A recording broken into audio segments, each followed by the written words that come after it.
సగానికి పైగా డబ్బుల్ని లంచాలు మింగేసి ఆడారానందు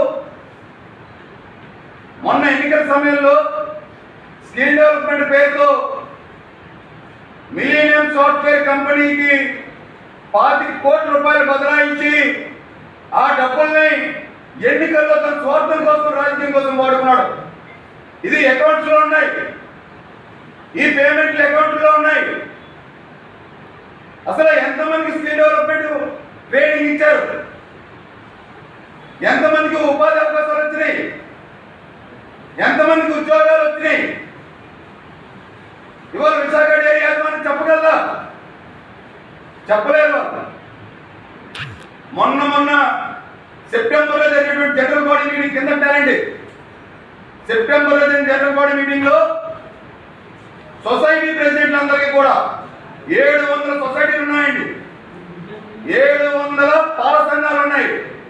విశాఖ డైరీకి గోల్డ్ బిస్కెట్స్ ఇచ్చారండి. ఎందుకంటే వీళ్ళు దోచేసుకుంటున్నటువంటి వైనం ఏదైతే ఉందో, వీళ్ళు దోపిడీ అక్రమాలు ఏవైతే ఉన్నాయో ఇవేవి బయటికి రాకుండా కిందటి నెల సెప్టెంబర్లో జరిగినటువంటి జనరల్ బాడీ మీటింగ్ లో 40,000 రూపాయలు వస్తాయండి ఒక్కొక్క గోల్డ్ బిస్కెట్. 700 మంది సొసైటీ ప్రెసిడెంట్లకి గోల్డ్ బిస్కెట్లు ఇచ్చి వాళ్ళ నోరు ముగించారండి. ఇకపోతే నాకు తెలిసి 1970లో ఇప్పుడు విశాఖ డైరీ ఏర్పడి ఉంటుందండి. అప్పటి నుంచి కూడా ఇప్పటి వరకు చైర్మన్ యొక్క ఆస్తులు ఆకాశాలు ఉన్నాయి. దుబాయ్లో ఇల్లు ఉంది మన ఆనంద్ బాబు గారి, అమెరికాలో ఉంది, ఊటీలో ఉంది, బెంగళూరులో ఉంది, మెడ్రాస్లో ఉంది, హైదరాబాద్లో ఉంది, వైజాగ్లో కోకలు ఉన్నాయి. ఇవి కాకుండా మార్కెట్లోకి ఏ కొత్త వెహికల్ వచ్చినా అది ఆడాలని దొడ్లో ఉండాలి.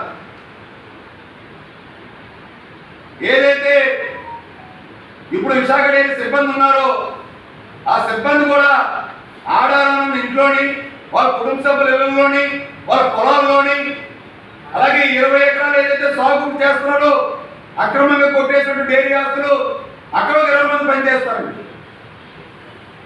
జీతాలు ఏంటి విశాఖ డైరీ ఇస్తుందండి. ఆడాలి అన్న విలాసాలకి అద్దే లేదండి.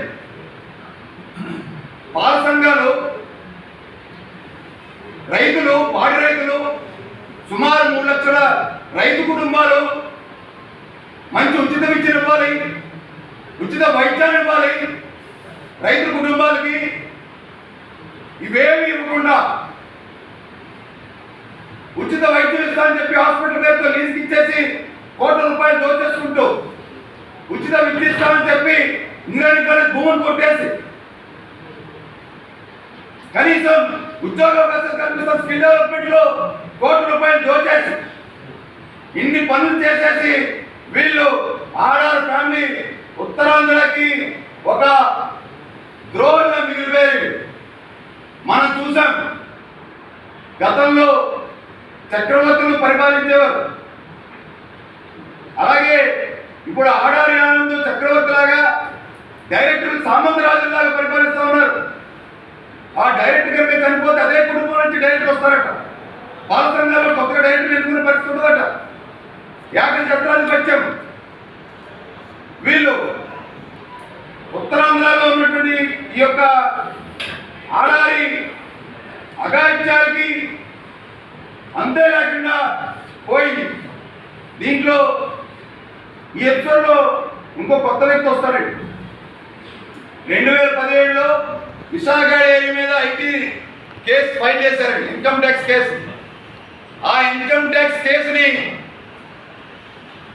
మాఫీ చేయడానికి నేనే సంబంధం అని చెప్పి విశాఖలో ఎవరైతే జగన్మోహన్ రెడ్డి బినామీ ఉన్నాడో గండంనేని వెంకటేశ్వరరావు అలియా జీవి అనేటువంటి చార్టెడ్ అకౌంటెంట్ ఆఖరికి విశాఖ డైరీ కూడా విడిచిపెట్టలేదండి. విశాఖలో భూములే కాదు, విశాఖ సంపదనే కాదు, విశాఖ డైరీని కూడా జీవి విడిచిపెట్టలేదండి.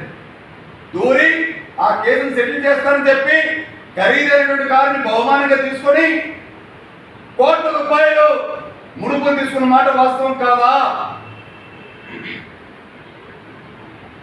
ఎంత దారుణం ఏంటండి,